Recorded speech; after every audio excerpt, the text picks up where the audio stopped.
আসসালামু আলাইকুম।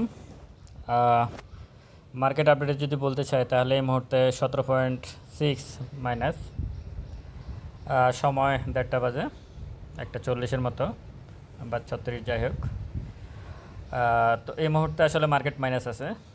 আমি গতকালকে যখন বলছিলাম ভিডিওতে যে আসলে মার্কেট আগামীকাল কেমন যাবে, এই ভিডিওতে আমি বলছিলাম গতকালকে যে মার্কেট মাইনাস থাকার সম্ভাবনা আছে, কারণ হিস্টোগ্রামের বার, ম্যাকডি, মুভিং অ্যাভারেজ 14 দিনের যে ভ্যালু, সমস্ত কিছু মিলাই শুধু ভলিউমটা প্লাস ছিল, এছাড়া বাকি যা ছিল সব কিছু মাইনাস ছিল মার্কেটের জন্য।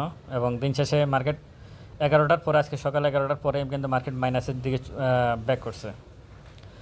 কিছু করার না, আপনারা আসলে হয়তো কমেন্টস করেন, কিন্তু কমেন্টস করে তো লাভ নাই, বাস্তবতা যেটা সেটা মেনে নিতে হবে। আপনারা অনেকেই কমেন্টস করেন আমি নেগেটিভ বলি, মার্কেট মাইনাস হবে না বা এই হবে সে হবে। তো ক্যান্ডেল এবং হিস্টোগ্রামের বার মানে ইয়েগুলা যদি গ্রাফস যদি বলে যে মার্কেট মাইনাস হবে, আমি আর আপনি কিছু করতে পারবো না। হ্যাঁ, গ্রাফস বলতেছে যে আজকে মার্কেট মাইনাস হওয়ার সম্ভাবনা আছে, আপনি জোর করেই প্লাস করতে পারবেন না, এটা একটা বিষয়। হ্যাঁ, মার্কেট দিন শেষে প্লাসও হতে পারে, কিন্তু গতকালকের গ্রাফস অনুযায়ী মার্কেট মাইনাস থাকার সম্ভাবনা ছিল এবং এখন পর্যন্ত মার্কেট মাইনাসই আছে। এটা হচ্ছে বাস্তবতা, এটা হচ্ছে বুঝার ব্যাপার, এটা হচ্ছে জ্ঞানের ব্যাপার। ওকে। আর দ্বিতীয় বিষয় হচ্ছে মার্কেট যখন মাইনাস থাকবে, মার্কেটে যদি বড় বড় প্লেয়াররা যদি আসলে প্লে না করে, মার্কেটে যদি টাকা না থাকে, তাহলে আসলে এখানে কিছু করার নাই।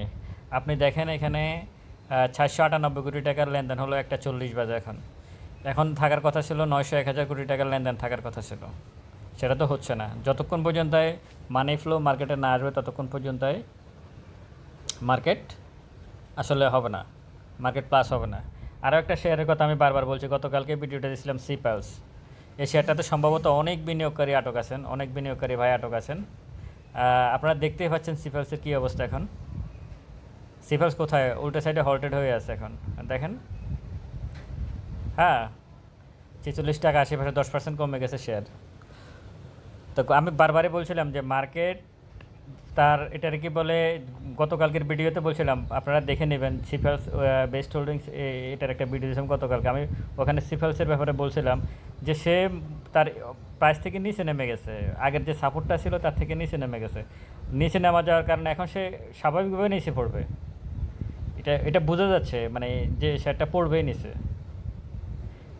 এটুকু নর্মাল সেন্স যদি না থাকে তাহলে এই মার্কেটে থাকার দরকার নাই। তো মার্কেটে অন্য কিছু করেন, এই মার্কেটে থাকতে হলে অনেক কিছু বুঝতে হবে, সেটা বোঝাই যাচ্ছে যে নিচে পড়বে।